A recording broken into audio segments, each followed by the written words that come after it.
এখানে যে যুদ্ধটি শুরু করা হয়েছে, এই যুদ্ধটি কিন্তু শুরু করার ব্যাপারে বহুদিন থেকে হুমকি দেওয়া হচ্ছিল। আপনার নিশ্চয়ই মনে আছে যে গত বছর হয়েওছে। জি। গত বছর একটুখানি শুরু করা হয়েছিল ব্যাপারটি।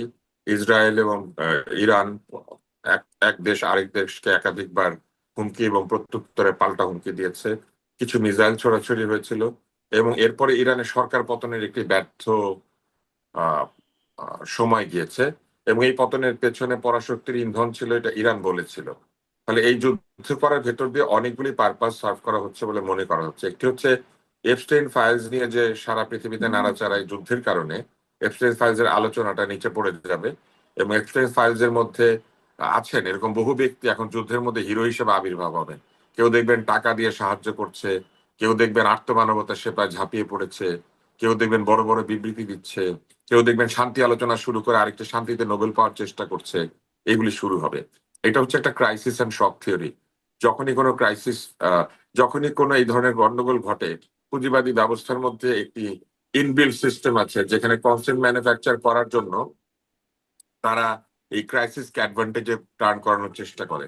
এবং এই যুদ্ধের আরেকটি বড় বিষয় হচ্ছে এই যুদ্ধের মধ্যে দিয়ে তেলের দাম বাড়বে, কিন্তু তার আগে আপনি খেয়াল করে দেখেন ভেনেজুয়েলার বিরাট তেল সম্পদের উপরে একটি পরাশক্তি তার দখল স্থাপন করেছে। ফলে তেলের দাম বাড়লে পয়সা বেশি পাবে কে? পয়সা বেশি পাবে যে তেল বেচে সে।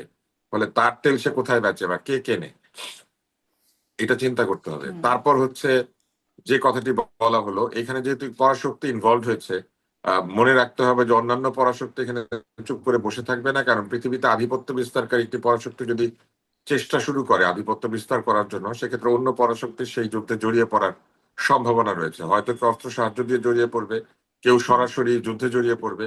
এবং আশেপাশের দেশগুলি যেহেতু যুদ্ধে আক্রান্ত হচ্ছে, তারাও এই যুদ্ধে জড়িয়ে পড়তে পারে। অনেক মনার্ক শাসিত বা রাজা শাসিত রাজ্যে তারা যেটা করবেন, নিজেদের রাজ্য টিকিয়ে রাখার জন্য, জনগণকে বুঝ দেওয়ার জন্য হলে যুদ্ধে জড়িয়ে পড়বেন।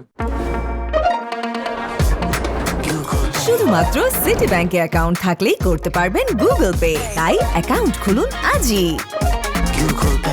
অনেকে যুদ্ধে জড়িয়ে পড়ে বলবেন যে দেখো, এই যুদ্ধে বিজয়ী না হওয়া পর্যন্ত আমাদের রাজ্যে গণতন্ত্রের প্রয়োজন নাই বা তোমাদের আন্দোলন করার দরকার নাই। অথবা আমি দেশ যতই খারাপ চালাচ্ছিলাম না কেন, এই যুদ্ধে তো বিজয়ী হওয়ার জন্য আমাকে দরকার আছে। এরকম নানান ভাবে বিভিন্ন মানুষ যুদ্ধে স্বার্থ নিয়ে জড়িয়ে পড়বে। যুদ্ধ মানেই হচ্ছে একদল লোকের স্বার্থান্বেষী লোকের স্বার্থ সিদ্ধি করার জায়গা। রিফিউজি ক্রাইসিস তৈরি হবে। UN high commissioner for refugees দেখবেন এখানে যেমন রোহিঙ্গাদের জন্য যাতায়াত করে, এরকম যাতায়াত শুরু করে দিবে। মানবতার ব্যাপারীরা ওইখানে যাতায়াত শুরু করবে এবং বড় বড় 5 স্টার হোটেলে থেকে তারা হুম। মানবতা উদ্ধার করবে। তারা বড় বড় এয়ারলাইন্সে করে যাতায়াত করে তারা এই মানবতা উদ্ধারের প্রক্রিয়ার ভেতর দিয়ে নতুন ভাবে তাদের চাকরিকে রিনিউ করবে। এবং কিছু কিছু সংগঠন যারা রিডান্ডেন্ট হয়ে যাচ্ছিল, এই ধরনের সংগঠনগুলি দেখবেন যে ঝাঁপিয়ে পড়বে। যুদ্ধ আসলে একটি বৃহৎ ব্যবসার ক্ষেত্র তৈরি করে। পুঁজিবাদী ব্যবসা, মানে পুঁজিবাদী বিশ্বে এখন যেহেতু ক্যাপিটালিজমের জয় জয়কার, ক্যাপিটালিজমে আহ, দীর্ঘমেয়াদী গ্রোথ ক্যাপিটালিজমকে ক্ষতিগ্রস্ত করে। ফলে ধ্বংসের পরে আবার গড়ে তোলার প্রক্রিয়া না করলে পরে এই কোথাও না কোথাও গিয়ে গ্রোথ স্ট্যাগনেন্ট হয়ে যায়।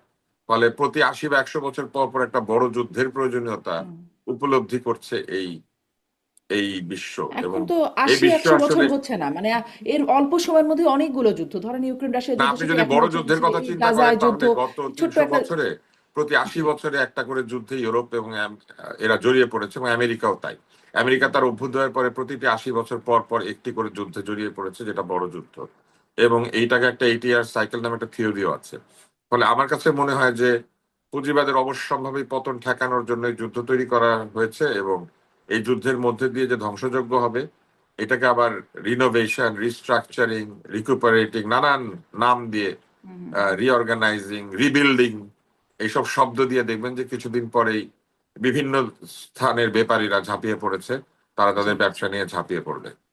মানে কারো কারো ব্যক্তি স্বার্থের কারণে হাজার হাজার মানুষের প্রাণ গেলেও সবসময় কারো কিছু সবসময় কিছু লোকের পৌষ মাস হয়, বেশি লোকের সর্বনাশ বেশি হয়। লোকের সর্বনাশ। একদমই। আমি ডক্টর আব্দুল্লাহ মামুন আপনার কাছে সেই আবার বলছিলাম যে বাংলাদেশের প্রভাব কেমন পড়বে, তার আগে একটু পাকিস্তান আফগানিস্তানেও কিন্তু আবার যুদ্ধ চলছে।